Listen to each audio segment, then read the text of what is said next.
নমস্কাৰ। নৰসিংহীয়াবাসী গাঁওবাসী ৰাইজৰ উদ্যোগত আৰু টেঙাখাটৰ জাতীয় দল সংগঠন আৰু সমূহ ৰাইজৰ সহযোগত আমি যি অহা কাইলৈ অনুষ্ঠিত হ'বলগীয়া 19 অক্টোবৰ জুবিন গাৰ্গদেৱৰ ৰাজহুৱা প্ৰাৰ্থনা সভা আৰু শ্ৰদ্ধাঞ্জলি অনুষ্ঠান। আমি আপোনালোকে গম পাইছেই, আগে নিউজ চেনেলত আমি কৈছিলোঁ যে এই অনুষ্ঠান আমি আয়োজন কৰিছোঁ।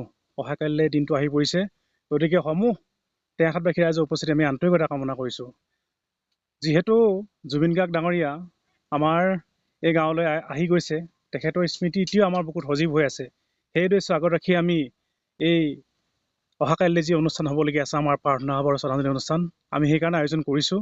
গতিকে মই পুনৰবাৰ অনুৰোধ জনাইছোঁ যে সমূহ ৰাইজৰ উপস্থিতি আমি আন্তৰিকতা কামনা কৰিছোঁ। আৰু ইতিমধ্যে আমি আমাৰ এখন কাৰ্যসূচী প্ৰস্তুত কৰি উলিয়াইছিলোঁ। সেই কাৰ্যসূচীখন মই পাঠ কৰি দিব বিচাৰিছোঁ।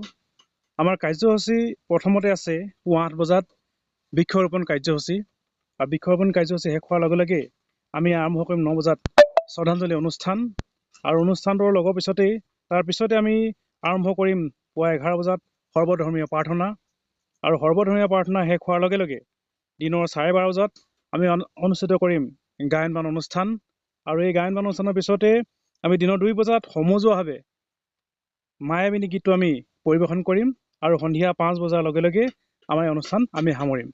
গতিকে আমি সমূহ ৰাইজৰ উপস্থিতি আন্তৰিকতা কামনা কৰিছোঁ। ধন্যবাদ।